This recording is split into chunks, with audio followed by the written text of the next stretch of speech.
धार जिले के औद्योगिक क्षेत्र पीतमपुर में बनने जा रहे मल्टी मॉडल लॉजिस्टिक पार्क के लिए जो भूमि अधिग्रहण की गई, आज जिला प्रशासन और स्थानीय प्रशासनिक अमला उस पर मिट्टी परीक्षण के लिए पहुंचा। वहीं मौके पर मौजूद किसान और प्रशासनिक अमले के बीच 7 घंटे की कड़ी मशक्कत के बाद भी प्रशासन को खाली हाथ ही लौटना पड़ा। प्रशासनिक अमला और किसानों के बीच मौके पर घंटों तनातनी चलती रही। किसानों की मांग थी कि उन्हें लिखित रूप से दिया जाए कि अधिकारी भूमि पर कब्जा लेने नहीं आए बल्कि मिट्टी परीक्षण के लिए आए हैं। वहीं किसान नेता और प्रशासनिक अधिकारियों के बीच लंबी बातचीत के बाद भी कोई हल नहीं निकला तो गेहूं की कड़ी फसल पर जिला प्रशासन और स्थानीय प्रशासन ने पुलिस बल के साथ मिट्टी परीक्षण के लिए जेसीबी चलवा दी। इस बात से नाराज किसान जेसीबी के सामने लेट गए। वहीं मौके पर हालात बिगड़ते देखकर जिला प्रशासन पुलिस बल के साथ वापस लौट गया। सुरक्षा की दृष्टि से मौके पर भारी पुलिस बल तैनात किया गया था।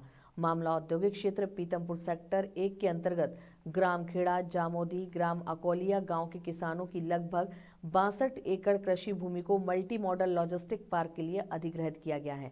किसानों का आरोप है कि उन्हें जमीन का उचित मुआवजा नहीं दिया जा रहा, न ही भूमि अधिग्रहण कानून का पालन किया गया है। वहीं किसानों की सहमति भी नहीं ली गई। सरकार द्वारा जबरन किसानों की भूमि अधिग्रहण कर ली गई है।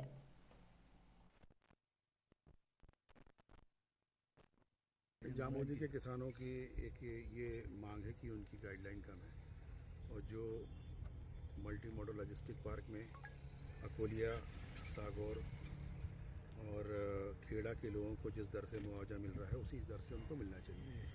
लेकिन यहाँ प्रशासन की मजबूरी है कि गाइडलाइन ही जो है जामोदी की जो है वो कम है जी, और उसमें इस स्टेज पे कुछ नहीं किया जा सकता। तो आज हम लोग इसलिए आए थे कि आपके माध्यम से सब तक ये बात पहुँचे कि 3 अक्टूबर को अवार्ड पारित हो चुका भूअर्जन का मल्टी मॉडल लॉजिस्टिक पार्क, जो कि माननीय प्रधानमंत्री महोदय की महत्वाकांक्षी योजना है। अब 3 अक्टूबर से आज हम फरवरी में हैं, चौथा महीना चल रहा है। जामोदी वाले रेफरेंस में भी नहीं गए, किसी न्यायालय में नहीं गए।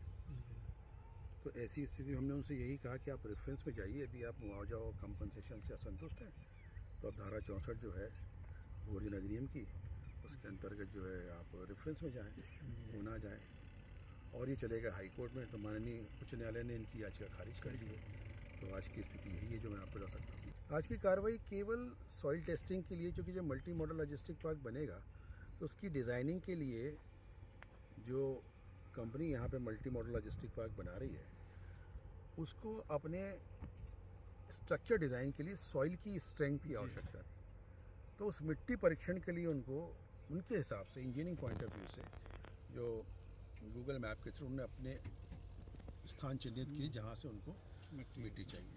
किसी जगह पे 2.5 बाई 2.5 बाई 2.5 मीटर चौड़ा, 2.5 मीटर लंबा और 2.5 मीटर गहरा पिच है।